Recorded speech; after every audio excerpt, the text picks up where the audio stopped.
요한일서 마지막 5장 말씀입니다.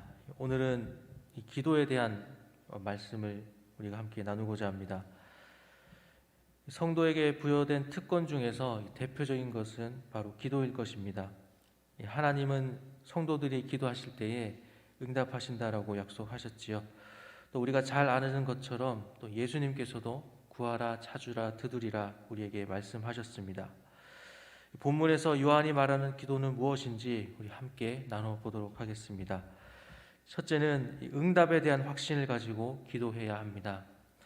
본문 14절 상반절에 그를 향하여 우리가 가진 바 담대함이 이것이니 라고 말씀하고 있습니다. 하나님과의 교제에 있어서 주저하거나 또 머뭇거림 없이 담대하다라는 뜻이지요. 그러기 위해서는 마음에 책망할 것이 없어야 하고 또 응답에 대한 확신이 있어야 합니다. 요한일서 3장 21절과 22절에서 요한은 사랑하는 자들아 만일 우리 마음이 우리를 책망할 것이 없으면 하나님 앞에서 담대함을 얻고 무엇이든지 구하는 바를 그에게서 받나니 이는 우리가 그의 계명을 지키고 그 앞에서 기뻐하시는 것을 행함이라 라고 말했습니다. 기도하는 사람은 응답에 대한 확신을 가지고 기도해야 합니다. 믿음 없는 기도는 결코 응답받지 못합니다. 야고보서 말씀에서도 오직 믿음으로 구하고 조금도 의심하지 말라. 의심하는 자는 마치 바람에 밀려 요동하는 바다 물결 같으니 이런 사람은 무엇이든지 주께 얻기를 생각하지 말라라고 말씀하고 있습니다. 또 예수님께서도 너희가 기도할 때에 무엇이든지 믿고 구하는 것은 다 받으리라 라고 말씀하시고 또 믿고 구하는 것은 받은 줄로 여기라 라고도 말씀하셨습니다. 기도할 때에 응답을 확신하고 담대히 구하는 우리가 되기를 소망합니다. 두 번째는 하나님의 뜻대로 구하는 기도를 해야 합니다. 14절 하반절에 이렇게 말씀하지요. 그의 뜻대로 무엇을 구하면 들으심이라 라고 말씀하고 있습니다. 우리가 구하는 대부분의 기도들이 하나님의 뜻이 아니라 나의 뜻에 따라서 구하는 경우가 많습니다. 그래서 응답받지 못하는 경우들도 많은 것 같습니다. 야고보서 말씀에 너희가 얻지 못함은 구하지 아니하기 때문이요 구하여도 받지 못함은 정욕으로 쓰려고 잘못 구하기 때문이라 라고 말씀해주고 있습니다. 이 내 뜻을 정욕으로 구하는 때가 많습니다. 이 좋은 기도는 하나님의 뜻대로 구하는 기도입니다. 예수님도 이 겟세마네 동산에서 십자가를 앞두고 기도하실 때에 할 수 있는 대로 이 잔을 내게서 옮기시옵소서라고 기도했습니다. 그러나 마지막에는 내 뜻대로 하지 마시고 아버지의 원대로 하옵소서라고 기도하지요. 오늘 말씀과 같이 나의 욕심이 아니라 나의 생각을 앞세우는 것이 아니라 하나님의 뜻에 합당한 기도를 하는 우리가 되기를 소망합니다. 세 번째는 이웃을 위한 기도를 하나님께서는 기쁘게 들으십니다.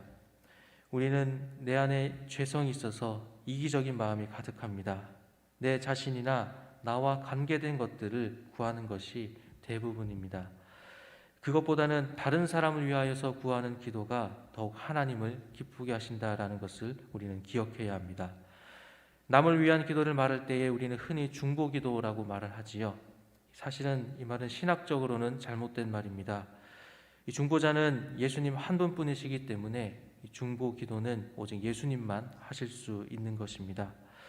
예수님께서는 하나님 우편에서 우리를 위하여서 지금도 간구하고 계시지요. 바로 이러한 예수님의 기도가 중보기도입니다. 우리가 다른 사람을 위하여서 하는 기도는 도고 혹은 이 중보적 기도라고 하는 것이 오히려 옳은 표현일 것입니다. 그러나 우리가 중보기도라고 하는 이 표현이 너무나 많이 사용되고 있기 때문에 우리가 이 표현을 사용하더라도 원래의 뜻은 알고 또 사용할 필요가 있습니다. 어떻게 되었든 하나님은 내가 나를 위하여서 기도하는 것보다 남을 위한 기도를 할 때에 더욱 기뻐하심을 우리가 기억해야 합니다. 남을 위한 기도도 특별히 그의 생명을 위하여서 구하는 기도는 하나님은 더욱 기뻐하십니다. 즉 영생을 위하여서 기도하여야 한다라는 것이지요. 5장 전체에서 요한이 전하려고 하는 말씀의 주제는 바로 이 생명입니다. 영생입니다. 우리는 다른 사람들이 잘 살기 위한 그런 기도도 필요하겠지만 그들의 영혼이 구원 얻고 또 영생에 이르기를 위하여서 기도해야 합니다. 그런데 요한은 모든 사람을 위하여 기도하라고 하지 않고 구원에 이르지 못할 죄를 범치 않는 자들을 위하여 기도하라라고 말하고 있습니다. 구원에 이르지 못할 죄, 그 죄가 어떤 것인지 우리는 정확하게 명확하게 이렇게 표현을 할 수는 없지만 이 이웃이 죄를 범했다라고 해서 정죄하지 않고 또 외면하지 않고 그를 위하여서 기도하는 것이 바로 이 그리스도인의 합당한 모습일 것입니다. 이웃들이 주님 앞에 나와서 죄인임을 고백하고 영생을 얻기 위해서 힘써 기도해야 합니다. 이것이 하나님이 원하시는, 기뻐하시는 우리의 기도의 모습입니다. 하나뿐인 아들 예수 그리스도까지 주실 정도로 하나님은 사람이 구원을 얻고 영생 얻기를 원하시는 것을 우리는 알 수가 있지요. 이 말씀과 같이 이웃을 향하여 기도하는 우리가 되기를 소망합니다.